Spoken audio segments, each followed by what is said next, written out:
Hello, welcome to my YouTube channel. എല്ലാവരും സുഖമായിട്ടിരിക്കുന്നെന്ന് വിശ്വസിക്കുന്നു. ഇന്നത്തെ വീഡിയോ വന്നിട്ട് അലിക്ക് ചോറ് കൊടുക്കുന്നതിൻ്റെ വീഡിയോ ആണ് കേട്ടോ. എൻ്റെ കുടുംബക്ഷേത്രത്തിൽ വെച്ചിട്ടാണ് അലിക്ക് ചോറ് കൊടുത്തത്. അതിൻ്റെ ഒരു കുഞ്ഞു വീഡിയോ ആണ്. നമ്മളൊരു 8:30 ആയപ്പോഴാണ് അവിടെ എത്തിയത് കേട്ടോ. നമ്മൾ പോറ്റിയെ വിളിച്ച ശേഷം പോറ്റി പറഞ്ഞായിരുന്നു 9:30 ശേഷം, അതായത് എല്ലാ പൂജയും കഴിഞ്ഞിട്ട് ചോറ് കൊടുക്കത്തുള്ളൂ എന്ന്. അപ്പോൾ അതനുസരിച്ച് വന്നാൽ മതി എന്ന് പറഞ്ഞു. അങ്ങനെ നമ്മൾ 8:30 ആയപ്പോൾ വന്നു. അത് കഴിഞ്ഞ് അമ്പലമൊക്കെ ചുറ്റി തൊഴുത് വന്നിട്ട് പ്രസാദമൊക്കെ വാങ്ങി. പ്രസാദത്തിലുണ്ടായിരുന്ന ആ പൂവും കുറിയൊക്കെ ഇട്ട് താമാന്നും പറഞ്ഞുകൊണ്ട് രാധു കിടന്ന് ബഹളം കാണിച്ചു. അങ്ങനെ പിന്നെ അവൾ കുറിയൊക്കെ ഇട്ട് കൊടുത്ത് വെച്ച് കൊടുത്ത് പൂവ് ചന്ദനം ഇട്ടിട്ട് തിരിഞ്ഞപ്പോൾ തന്നെ പൂ തറയിപ്പോയി. അങ്ങനെ അതെല്ലാം കഴിഞ്ഞ് തൊഴുതൊക്കെ ഇറങ്ങിയതിന് ശേഷം നമ്മൾ വെളിയിൽ വെയിറ്റ് ചെയ്യുകയാണ് ചെയ്തത്. കാര്യം അല്ലി ചെറിയ രീതിയിലൊക്കെ കരഞ്ഞു തുടങ്ങിയായിരുന്നു. ഉറങ്ങാനൊക്കെ വേണ്ടിയിട്ട് നിർബന്ധമൊക്കെ കാണിക്കുന്നുണ്ടായിരുന്നു. കുറച്ച് നേരമൊക്കെ മഴയൊക്കെ കണ്ടകത്ത് നിന്നു. അത് കഴിഞ്ഞതിന് ശേഷം അങ്ങോട്ട് കരച്ചിലും തുടങ്ങി. പുറത്തിറങ്ങി ഞാൻ അങ്ങോട്ടും ഇങ്ങോട്ടും ഒന്ന് കൊണ്ട് നടന്നപ്പോൾ തന്നെ അവൾ ഉറങ്ങിയായിരുന്നു.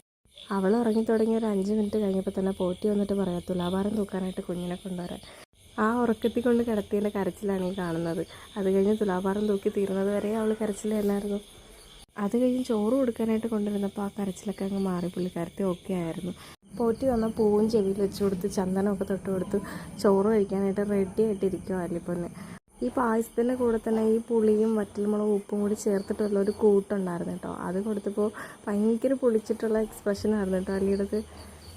നമ്മൾ വിചാരിച്ച ഭയങ്കരമായിട്ട് കരയുമെന്ന കാര്യം, വറ്റൽമുളക് എരിയുള്ളത് കൊണ്ട് ഭയങ്കരമായിട്ട് കരയുമെന്നാണ് വിചാരിച്ചത്. പക്ഷേ അവളുടെ നാക്കിൽ പുളിയുടേതാണ് തട്ടിയെന്ന് തോന്നുന്നു. ഭയങ്കര പുളിയായിരുന്നു. ഏട്ടൻ ഇത് 3 കൊടുത്തതിന് ശേഷം പോറ്റി എൻ്റെ അടുത്ത് പറഞ്ഞു ഇതിൽ ഏതെങ്കിലും ഒന്ന് ഇഷ്ടപ്പെടുന്ന എടുത്ത് കൊടുക്കാൻ. ഞാൻ ശർക്കര പായസമാണ് കൊടുത്തത് കേട്ടോ. അത് കഴിഞ്ഞിട്ട് രാധുവും എൻ്റെ അച്ഛനും ഒക്കെ ചോറ് കൊടുത്തു. ചോറ് കൊടുത്തതിന് ശേഷം നമ്മളെല്ലാവരോടും എല്ലാമൊക്കെ വാങ്ങി പ്രസാദമൊക്കെ വാങ്ങിക്കൊണ്ട് പുറത്തിറങ്ങി.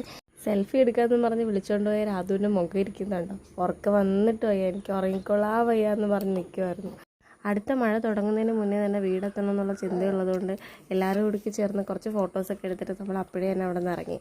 അപ്പോൾ ഇന്നത്തെ വീഡിയോ വന്നിട്ട് ഇത്രയേ ഉള്ളൂ. എല്ലാവർക്കും ഇഷ്ടപ്പെട്ടെങ്കിൽ കമൻറ്റ് ചെയ്യാനും ലൈക്ക് ചെയ്യാനും മറക്കല്ലേ.